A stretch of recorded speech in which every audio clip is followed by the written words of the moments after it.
Well, hello there. Welcome to the Obi Thorn Alliance. In today's video, we're doing a mid-season review of Presume Innocence. If you like the sound of that, like and subscribe and stick around.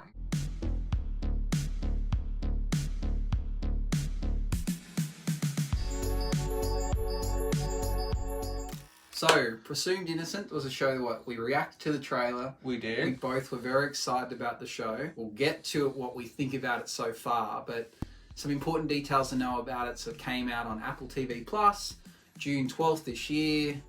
It's based upon a book.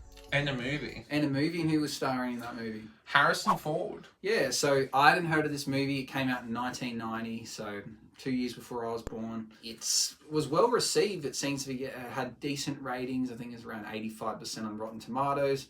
So now that also then had 2 spin-off shows as well. So I never heard about this thing. It must be popular, the fact that they keep redoing it. But now we're blessed with an 8-episode show, 4 episodes through it. Who's this one star? Jake Gyllenhaal. Yeah, one of my favourite actors. I think he plays... I'm not saying he's a psychopath in this show, but he plays that kind of really serious character well. I really enjoyed Jake Gyllenhaal. Some notable producers on this are J.J. Abrams, who's known for his plots and twists in his movies. He is. It's got 75% on Rotten Tomatoes and 63 on Metacritic. It's only 4 episodes in, so I don't know if that's based upon people that have seen the whole thing or only seen halfway. But let's get to our thoughts on it. So, halfway through, what do you think, Jacob? The good. I think it does the murder mystery very well, and also the performances. Also keeping you on the edge of your seat. Is he innocent or guilty? How it ends as well, it always ends on a cliffhanger and you want to watch the next episode. So it coming out weekly definitely helps this show. Yeah, I agree with that. I think the weekly element is great because it keeps that suspense going. I like it. I've seen some of the critics on it were saying about the character development and not really feeling Jake Gyllenhaal's performance. I don't get that. I think he's doing a really good job. And still halfway through, I'm not sure whether he's guilty. I never really have thought that. They give you inklings. It kind of pushes you towards a few other characters. I think they developed it well. I don't think I'm any closer to solving the mystery yet, but I'm still heavily invested in it and know enough to continue to want to know more. So I think it does quite a good job. What's the bad about this show? The things that you don't think just are quite as good? I would say the bad points is that even though it keeps you on the edge of the seat, the problem is that it keeps coming up with problems of the drama, him coming up with scenarios. If everything was all rosy and everything was fine, there wouldn't be a show. So you know there needs to be things that keep you guessing what... It kind of is a positive, but it kind of is a negative as well. And also, yeah, that's probably the main bad thing.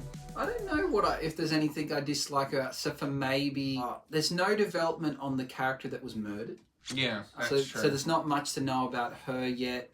And I guess until it's finished, I don't know if it's good or bad. The flashbacks I don't know if they're flashbacks or they're in his head or their dreams, but where it seems like he's the murderer, I don't know what the point of that is yet, so I don't know if that's a masterstroke or it's just a poor choice of adding it, so I'm a bit on the fence about that. But mostly it's been good rather than bad. Yes. What's your kind of halfway rating out of 100 so far, do you reckon?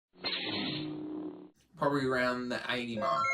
I think the same. I'm quite gripped. Obviously it can flop from here. Yeah. Because it's built it up so well, but I think if they stick the landing, I think it's going to get quite a good score. So that's what we think about halfway. Some predictions. I know we could look up and see what happens. It's based upon a book and a movie, but where do you think it's going? I think it's going to keep you thinking that he is guilty, and then I think it's going to be someone else, because I think it's very important that person in prison. My theory is that the person in prison and the assistant district attorney have a deal that they're trying to put him in prison. Yeah, I don't know. At the moment, I don't see if there's who else is a prime suspect, but nothing really suggests that he did it either. No. Except for the fact he was the last person there, and he admitted he'd been drinking, and that they were fighting, and he wanted her back, and then she's also was pregnant.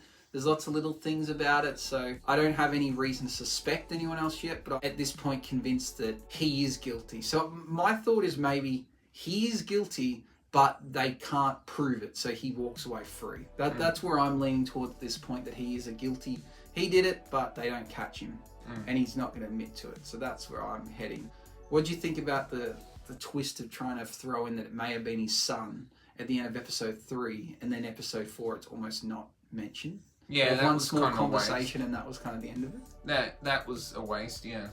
And then we get left with the cliffhanger at the end of episode 4 that his skin is under her nails. Yeah. Which, again, I don't know what that proves. They were in a romantic relationship. That could have naturally happened anyway prior to the murder. I don't know if that would be enough to cause conviction. So, I don't know. We'll wait and see. Yeah, episode 5 coming. Yeah, we've got 2 days until that comes out as of the recording this, so very much looking forward to it. Okay, let us know your thoughts. Comment down what you think the verdict is. Be very curious to know. As always, like and subscribe, and see you in the next one. Bye-bye.